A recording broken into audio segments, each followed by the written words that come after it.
నమస్తే అండి. ఉమాదేవి ఛానల్కి అందరికీ స్వాగతం. అలా చేస్తూ ఉండగా కీర్తన సంజు పక్కన వేడివేడిగా సాంబారు ఉంటే ఒక ఆలోచన చేసి, వనజ అత్తయ్య నాకు కొంచెం సాంబారు ఇవ్వండి అని చెబుతుంది. సంజు నాకి ఒక పక్కన, కీర్తన ఇంకొక పక్కన వనజ ఉంటారు. అలాగే అని వనజ సాంబారు ఇస్తుంటే కీర్తన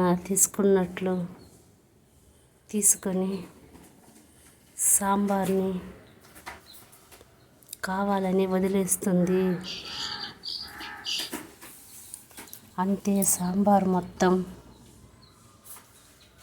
సంజు చేయి మీద ఇడ్లీ ప్లేట్లో పడిపోతుంది.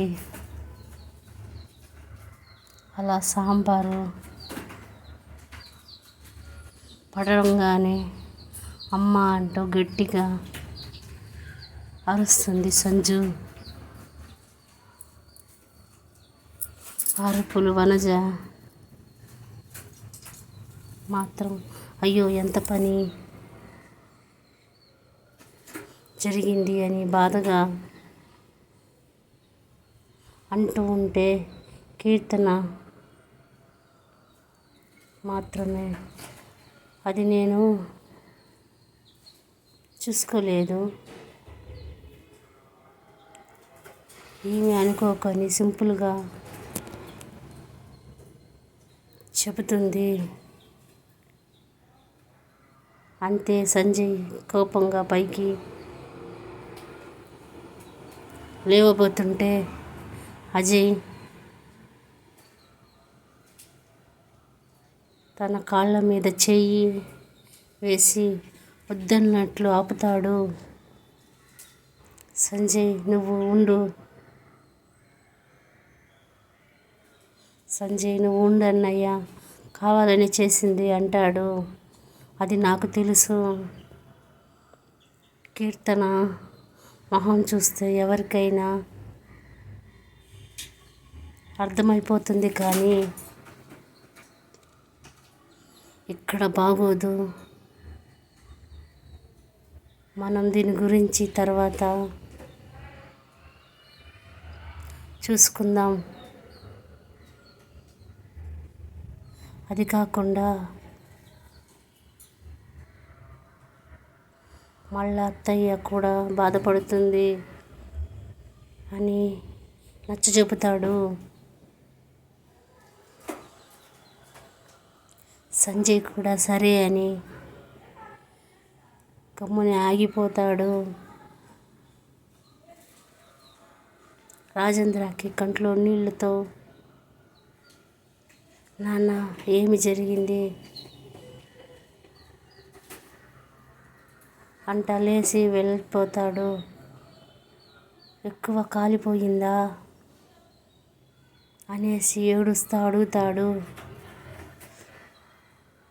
అది చూసిన సంజు బాధనంతా అణిచిపెట్టేసుకొని, రాజు ఏంటి రాజా, అది నాకేం అంతగా కాలలేదు, మరి నువ్వు చిన్నపిల్లలా ఏడుస్తున్నావు, నువ్వేం బాధపడకు, ఆయిల్మెంట్ రాస్తే పోతుందిలే అంటుంది సంజు. అది గమనించిన శరత్, అరే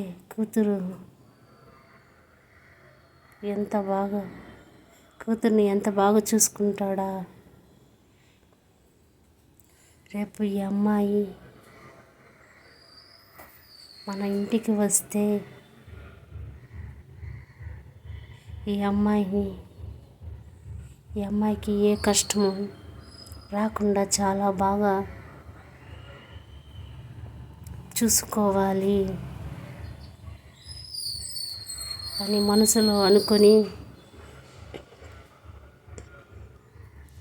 కీర్తన నీకు అసలు బుద్ధుందా లేదా? ఏదన్నా పని చేసేటప్పుడు జాగ్రత్తగా ఉండాలని తెలియదా అని అరిచి శరత్ వెంటనే డాక్టర్కి ఫోన్ చేస్తాడు. ఒక్క కాలు గంట తర్వాత డాక్టర్ వచ్చి సంజన చేతులు చూసి, అయ్యో ఇంత కాలిపోయిందా, అసలు ఇది ఎలా జరిగింది అని అడుగుతాడు. అందుకు అందరూ కీర్తనని కోపంగా చూస్తారు. డాక్టర్ సర్లే అని ఆయిల్మెంట్ ఇచ్చి చేయిని చెమ్మలో పెట్టకండి అని చెప్పేసి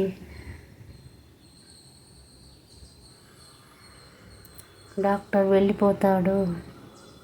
సీత ఏడుస్తూ ప్లేట్లో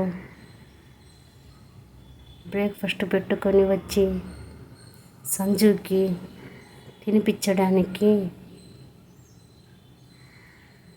ఆ పట్టు అంటుంది. సంజన ఏమో సీత, నేనేమన్నా చిన్నపిల్లనా, ఇలా తెచ్చేసావు, నేను తింటానులే అంటుంది. ఆమె చీరతో ముఖం తుడుచుకుంటూ, ఇప్పుడు డాక్టర్ చెప్పాడు వినలేదా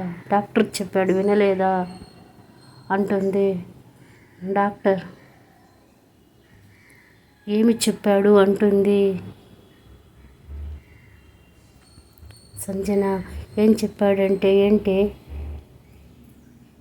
ఇప్పుడే కదా చెప్పాడు, నువ్వు చెయ్యి తడపకూడదని. ఆ పట్టు అంటుంది ఏడుస్తూ. సంజనకి ఇడ్లీ పెడుతుంది. అది చూసిన వనజ శరత్తో, ఏమండి, మనకు ఒక పాప ఉంటే ఎంత బాగుండేదో కదా అంటుంది. వనజ, అవును వనజ, మనకి ఒక పాప ఉంటే మనం అప్పుడు నిజమైన తల్లిదండ్రులం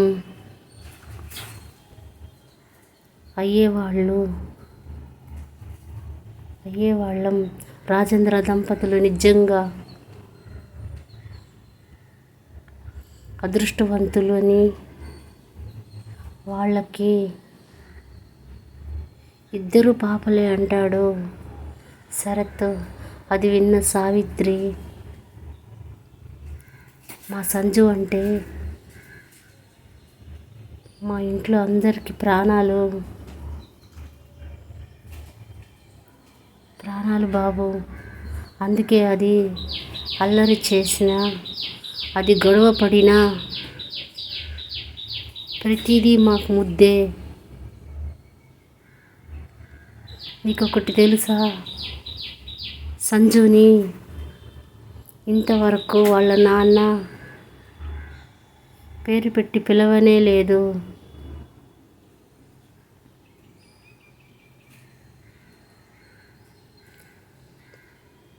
ఎప్పుడు పిలిచినా నాన్న అంటాడు. వాళ్ళ నాన్న చనిపోయిన తర్వాత పుట్టిందని వాళ్ళ నాన్నలాగే రాజు అంటుందని ఎప్పుడు రాజేంద్ర నాన్న అన్నే పిలుస్తాడు. అది కూడా అంతే. దానికి మేము ఎవ్వరు చెప్పలేదు. అదే వచ్చి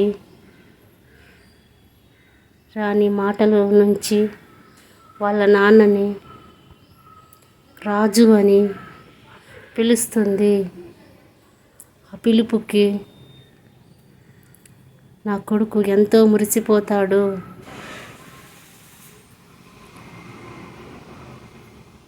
అంటే నిజంగానే వాళ్ళ నాన్న పిలిచినంత ఆనందం. అందుకే సంజు ఎప్పుడు రాజు అని పిలుస్తుంది. నాన్న అని పిలవదు అంటుంది సావిత్రమ్మ. ఇదంతా విన్న శరత్, వనజ నిజంగా ఇంట్లో ఆడబిడ్డలు ఉంటే ఆ ఇంట్లో ఎప్పుడు పండగే. అబ్బాయిలు ఉంటే అంత కళ ఉండదు. అది కాకుండా అబ్బాయిలు ఉంటే వాళ్ళు ఎప్పుడు అమ్మ చాటు బిడ్డలే. అది అమ్మాయి అయితే నాన్న దగ్గర మహారాణి. నాకే అదృష్టం లేకుండా పోయింది అని శరత్ ఫీల్ అవుతాడు. అది విన్న సంజు, అంకుల్ మీరేం బాధపడకండి, మీరు కూడా మా నాన్నలాగే. మీరు కూడా మా నాన్నలాగే కదా, నేను మిమ్మల్ని బాగా చూసుకుంటాను అంటుంది. ఆ మాటకు శరత్కి చాలా సంతోషం అనిపించి థ్యాంక్స్ రా తల్లి అంటాడు. అదేంది అంకుల్ అలా అంటారు, మనమంతా ఒకే ఫ్యామిలీ అని అన్నారు కదా, మళ్ళీ నాకు థ్యాంక్స్ చెప్పొచ్చా అంటుంది సంజు. ఈ మాటలన్నీ వింటున్న సంజయ్, అందుకే నువ్వంటే నాకు ఇష్టం, నువ్వు నన్ను ఎంతైనా ద్వేషించు, ఈ జన్మకు నువ్వే నా భార్యవి అని మనసులో అనుకుంటాడు. ఆ మాటల్లో పడి సంజు ఇడ్లీ ఇక్కడ పెట్టింది అంతా తినేస్తుంది. అప్పుడు చూస్తేనే సీత ఇడ్లీతోనే చంపేస్తావా, ఈరోజు నాకు చాలు, నా చిన్న పొజ్జ భరించలేదు. అయినా ఏంటి చేతికి ఎముక లేదా, ఓ అని పెట్టేస్తూ ఉన్నావు, ఇదేమన్నా నువ్వు పిండి ఆడించే గ్రైండర్ అనుకుంటున్నావా, లేకపోతే ఆయిల్ పట్టే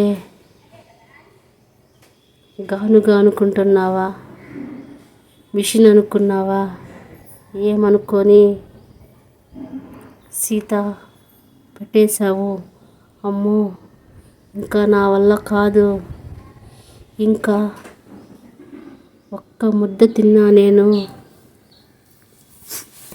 డైరెక్టర్గా కైలాసమే అంటుంది. ఆ మాట విన్న సీత చిన్నగా తల మీద కొట్టి, ఇలాంటి మాటలు మాట్లాడొద్దని అంటుంది సీత. వాళ్ళందరూ అలాగా సంజు కోసం చుట్టూ నిలబడి ఒక్కొక్కరు సంజు గురించి మాట్లాడుతూ ఉంటే కీర్తనకి అస్సలు నచ్చడం లేదు. అర్జెంటుగా సంజుని పోయి చంపేయాలనిపిస్తుంది. అదంతా గమనించిన సంజయ్, ఈ పని తరువాత చెబుతాను కీర్తన అని మనసులో అనుకొని, పదండి మిగిలిన వారు బ్రేక్ఫాస్ట్ చేస్తురు, ఇంకా ఎవరు తినలేదు అంటాడు సంజయ్. వెంటనే సంజు పైకి లేచి తన 2 చేతులు పట్టుకొని, తన 2 చెవులు పట్టుకొని, అందరికీ సారీ, ఏమీ అనుకోవద్దు, నా వల్ల అందరికీ ఇంత లేటు అయిపోయింది, పదండి మీరందరూ కూర్చోండి, నేను వడ్డిస్తాను అంటుంది. ఆ మాట విన్న అంజుకి కిలకిల నవ్వుతుంది. అంతే సంజుకి కోపం వచ్చి, ఎందుకే నవ్వుతున్నావు అని అడుగుతుంది. ఏమీ లేదే, ఏదో గుర్తొచ్చి నవ్వుకున్నాలే అంటుంది. నీ పని తరువాత చెబుతా, పదండి అంకుల్, సారీ పదండి, ఫస్ట్ బ్రేక్ఫాస్ట్ చేసి తర్వాత ఏమన్నా ఉంటే మాట్లాడుకుందాం అంటుంది సంజు. అంతే అందరూ 5 minutesలో బ్రేక్ఫాస్ట్ ముగించేస్తారు. అంతే వనజ సీత దగ్గరకు వనజ సీత ఇద్దరు కలిసి బట్టలు ఎక్కడ తీయాలి, షాపింగ్ ఎక్కడ చేయాలి, ఏ గుడిలో అయితే పెళ్ళి చేయాలి అని చర్చించుకుంటూ కూర్చుంటారు. శరత్, మేము బయలుదేరుదాం బావగారు అంటాడు. అందుకు సీత, అదేం లేదన్నయ్య, మీరందరూ రేపు వెళ్ళండి, మనం రేపు షాపింగ్కి వెళ్తున్నాము, షాపింగ్ చేసేసిన తర్వాత మీరు వెళ్ళండి అని చెబుతుంది సీత. ఆ మాట విన్న సావిత్రి గారు కూడా, అవును బాబు, ఎట్టా ఇప్పుడే మధ్యాహ్నం అయిపోయింది, ఈ పూటకి మా ఇంట్లోనే ఉండిపోండి, అందరూ రేపు తెల్లారితే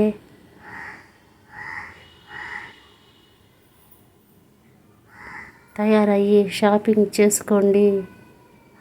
పెళ్లి పనులు చాలా ఉన్నాయి కదా. వెళ్ళిపోయి మళ్ళీ రావాలంటే పెళ్లి పనులకు లేట్ అయిపోతుంది.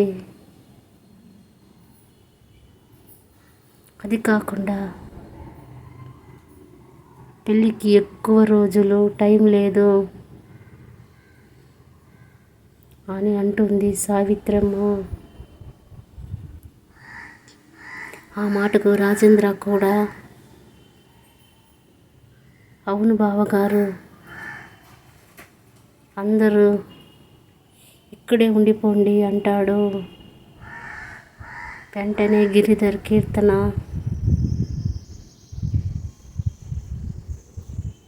కీర్తనని పక్కకు తీసుకెళ్ళి ఏదో ఒక ఐడియా ఆలోచిస్తారు. ఎవరికో ఫోన్ చేసి చెప్తారు, రేపు సాయంత్రం కల్లా మాకు పని అయిపోవాలని చెబుతారు. అలాగే సార్ అని చెబుతాడు అవతల వ్యక్తి. మీకు వివరాలు వాట్సాప్లో వస్తాయి అని చెబుతాడు. సరే అనేసి ఫోన్ పెట్టేస్తారు. ఇదంతా తెలియని సంజయ్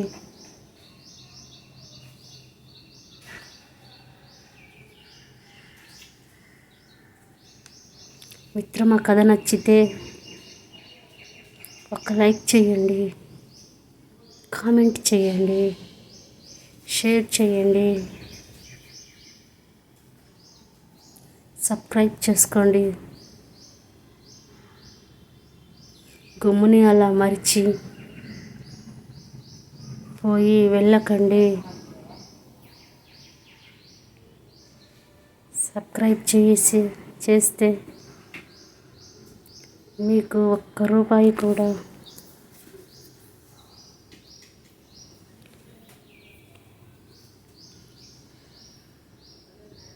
ఖర్చు లేదు మిత్రమా.